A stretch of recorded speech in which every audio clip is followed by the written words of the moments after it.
anak-anak semuanya. Assalamualaikum warahmatullahi wabarakatuh. How are you today? Semoga kalian selalu sehat ya. Sekarang saya akan membahas tentang mata pelajaran tematik, yaitu tema 6 subtema 2. Hebatnya cita-cita. Sekarang kita akan membahas tentang daur hidup hewan. Hewan ini pasti mengalami pertumbuhan dan perkembangan melalui beberapa tahapan yang berbeda. Tahapan tersebut membentuk suatu daur hidup. Tahapan-tahapan perkembangan hewan berbeda-beda antara hewan yang satu dengan hewan yang lainnya.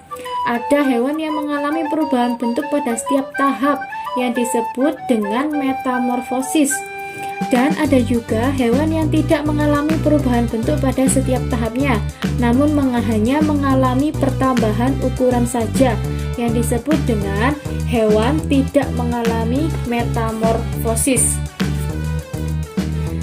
Yang pertama, ini ada contoh hewan yang tidak mengalami metamorfosis. Contohnya, kucing. Kenapa sih kucing tidak mengalami metamorfosis? Karena pada tahapan perkembangannya, dari dia baru lahir menjadi anak kucing, menjadi kucing muda, kucing dewasa, dia tetap bentuknya seperti itu, hanya saja mengalami pertumbuhan yang semakin besar. Contoh yang kedua ada gajah. Gajah ini juga sama seperti kucing. Dia ketika baru lahir menjadi anak gajah, terus menjadi gajah muda, dan menjadi gajah dewasa. Bentuknya sama, tidak ada yang berubah. Dia juga tetap memiliki gading, memiliki ekor, kakinya juga tetap 4. Hanya saja gajah ini semakin tumbuh besar, sama seperti kuda. Ketika dia baru lahir, kuda ini juga sama, tetap mempunyai kakinya 4, punya ekor. Cuma ketika dewasa dia berubah menjadi semakin besar. Sekarang hewan yang mengalami metamorfosis. Tadi hewan yang mengalami metamorfosis adalah hewan yang mengalami perubahan bentuk pada setiap tahapannya.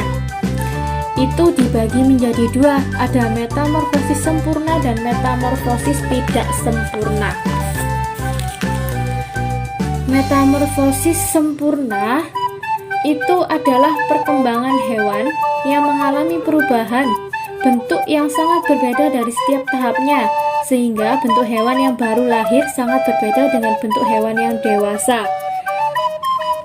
Contohnya, ini ada pada katak dan kupu-kupu. Nah, ketika katak ini baru dilahirkan, dia berbentuk telur katak. Bentuknya sangat berbeda dengan katak dewasa.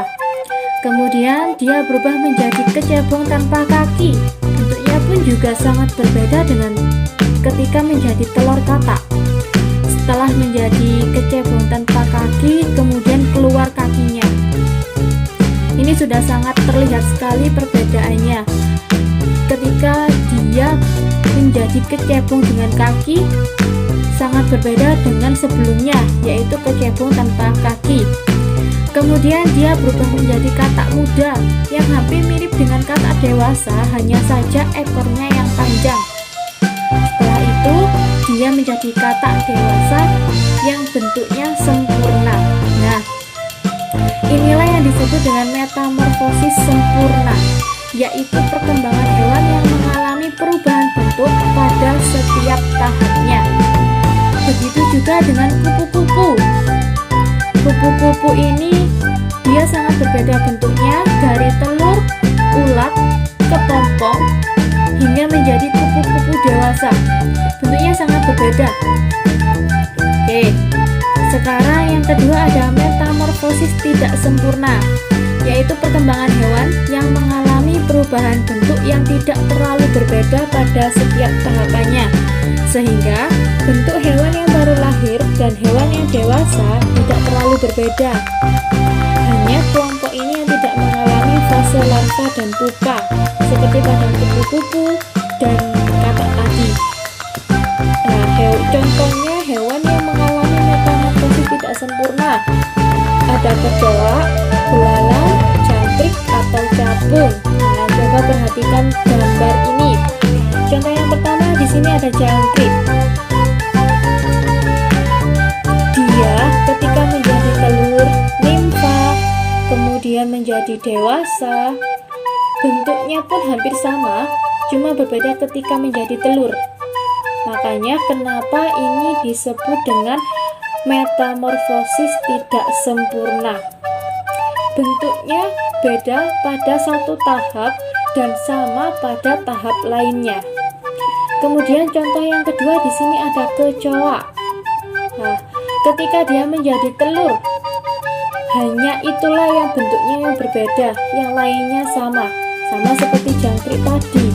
Maka dari itu, kecoa ini juga mengalami metamorfosis tidak sempurna. Nah, sekarang kita membahas tentang sumber daya alam. Sumber daya alam di Indonesia ini kan banyak sekali. Ada sumber daya alam hayati dan non hayati. Sekarang kita bahas tentang sumber daya alam yang dapat diperbarui.